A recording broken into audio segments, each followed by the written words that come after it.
Hai, jumpa lagi dengan saya Kim di Inspirations by the Terrace. Apa yang saya akan tampilkan di sini, ini bermaksud untuk membukakan pikiran Anda bahwa kalau Anda tidak melakukan hal ini, maka uang Anda akan semakin habis. Ya, Anda tidak salah dengar, uang Anda bisa akan semakin habis. Kita lihat ya, sekarang saya mau menampilkan di sini. Ini adalah suku bunga bank ya, suku bunga bank di Indonesia. Ya, ini adalah salah satu contoh dari Bank BCA ya. Suku bunga simpanan di BCA itu besarnya ya bervariasi tergantung dari tabungan atau saldo yang kita simpan di situ. Kalau dia 5 juta sampai 50 juta, maka suku bunganya per tahun itu adalah 0,15%. Dan seterusnya. Kalau 50 sampai 500 juta 0,25%. Nah, semakin besar kita menabung di situ, suku bunganya akan semakin tinggi. Nilainya berkisar dari 0,15, 0,25, 0,85. Nah, sekarang coba kita bandingkan ya. Kita bandingkan dengan nilai inflasi ya. Ini.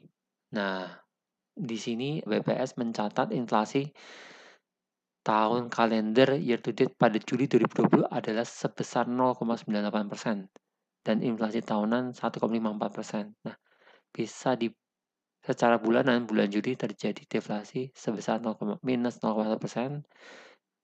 Nah, BI menargetkan inflasi tahun 2020 akan berada pada sekitar 2 sampai 4%. Nah, inflasinya nilainya 2 sampai 4%. Ya kan? 2% sampai dengan 4%. Nah, sementara tadi kita lihat suku bunga itu adalah besarnya 0,15, 0,25, 0,40, 0,85%. Berarti uang kita yang ada kita taruh di bank itu akan semakin kecil ya, semakin tidak ada nilainya karena dia lebih kecil daripada inflasi. Inflasi kita aja bisa lebih besar daripada bunga yang kita terima dari tabungan tersebut. Itu artinya nilai uang kita itu akan makin kecil. Artinya kalau Bapak Ibu tidak menyimpan uang di bank ya, itu nilainya bisa semakin kecil lagi karena ini sudah ketolong menyimpan uang di bank dapat bunga 0,15%, tetapi inflasinya 2%. Jadi inflasi tetap lebih besar daripada suku bunga bank, sehingga artinya minus. Uang kita akan semakin kecil nilainya. Kalau sekarang uang 20.000 bisa untuk beli bakso, mungkin tahun ke depan dengan uang 20.000, wah baksonya lebih dikit seperti itu. Bagaimana dengan deposito? Deposito dikatakan di sini suku bunga deposito itu 3,5%. Ya, ini untuk yang bunga deposito BCA itu 3,5%. Nah, bisa dibayangkan ya. Oke, ini suku bunga deposito, ya kan? 3,5%. Nah, kalau Bapak Ibu perhatikan, antara inflasi dengan deposito ini lebih tinggian yang deposito. Berarti, kalau seandainya uang Ibu, Bapak Ibu masukkan di deposito, maka paling tidak selamat dari hantaman inflasi. Karena nilainya 3,5% lebih dari 2%. Iya kan? Nah, aman berarti. Seperti itu. Tapi kalau inflasinya 2-4%, nah 3,5% ini pun kalah sebenarnya. Dipikir-pikir. Nah, berarti kita harus mencari sistem penyimpanan uang yang bisa lebih baik daripada deposito ini, ya kan? Harus bisa melawan inflasi ini yang nilainya 2% sampai 4% ini. Nah, apakah itu? Nah, saat ini pemerintah Indonesia memperkenalkan yang namanya ORI. ORI 18 ini 5,70% per tahunnya. Nah, ORI 18 ini 5,7%. Sorry. Nah, ini jelas lebih tinggi dari inflasi yang 2% atau inflasi yang 4% ini. Jadi, paling tidak kalau Bapak Ibu mau memasukkan atau membeli kupon ORI 18, paling enggak uang Bapak Ibu itu selamat tidak terkena atau tergerus oleh inflasi. Paling enggak untuk 1 tahun ini. Nah, kita tahu bahwa ORI 18 itu tenornya, jatuh temponya itu 3 tahun. Berarti sampai 15 Oktober 2023.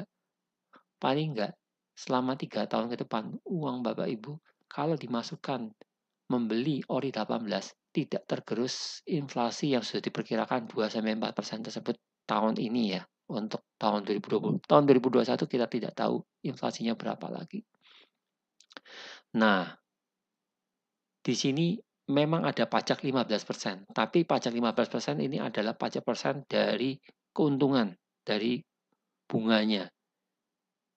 Jadi, kalau saya hitung ya, misalnya uang Bapak Ibu katakanlah 1 juta. Ya kan? Ini kita hitung 5,70% itu setelah dipotong pajak sisanya berapa, ya kan? Berarti 1 juta dikalikan. Nah, ini kan segini. Dipotong pajak, berarti dikalikan 0,85. Karena pajaknya 15%. Kita lihat ya. Nah, 48.450. Dapatnya segini. 48.450 itu berarti berapa? Dibandingkan 1 juta. Nah, kita lihat 5%. 4,8%. Nah, 4,85% lah kurang lebih. Nah, artinya apa? Ini masih mending. Masih lebih baik daripada yang ini. Masih lebih baik daripada inflasi. Jadi ini cukup aman lah. Karena dia sudah masih tetap lebih tinggi daripada inflasi. Nah, Bapak Ibu, silakan dipikirkan baik-baik bagaimana caranya mengatasi inflasi ini. Setiap tahun itu selalu demikian, ada inflasi karena ekonomi kita sedang berkembang ya, negara kita. Sehingga inflasi itu biasanya selalu ada. Memang saat ini orang cenderung tidak konsumtif karena ada pandemi, maka kadang-kadang ada yang namanya deflasi ya. Tadi sudah dijelaskan di sini. Secara bulanan bulan Juli terjadi deflasi sebesar minus 0,1%. Nah, tetapi ini jarang-jarang terjadi ya, lebih banyak terjadi konsumsi yang berlebih sehingga terjadi inflasi 2-4%. Seperti itu. Ini sebenarnya sudah cukup rendah inflasinya. Bisa lebih tinggi dari itu, inflasi bisa 5%, bisa 6, bisa kadang 7-10% juga bisa terjadi gitu loh. Nah, makanya kita harus pandai-pandai dalam mengatur uang kita yang kita simpan di bank. Apakah bunga yang diberikan oleh bank tempat kita menyimpan tabungan tersebut itu cukup untuk mengatasi inflasinya enggak? Kalau enggak, yang terjadi maka ingat-ingat hitungan-hitungan yang saya buat di sini ya. Teman-teman, untuk agar kita memperhatikan keuangan kita, ingat bukan berarti tanpa solusi. Ini kita di sini ada program dari pemerintah yang namanya kupon ORI 18.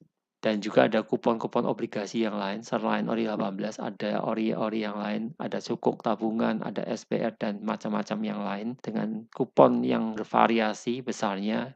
Di sini 5,7%, ada juga yang lebih besar dari itu, ada yang 6% lebih, dan seterusnya. Nah, itu silakan dipelajari. Demikian video saya kali ini. Semoga memberikan manfaat buat Bapak Ibu sekalian. Jangan lupa klik like, share, dan juga subscribe. Dan jangan lupa bunyikan loncengnya. Nantikan video-video saya selanjutnya. Bye-bye.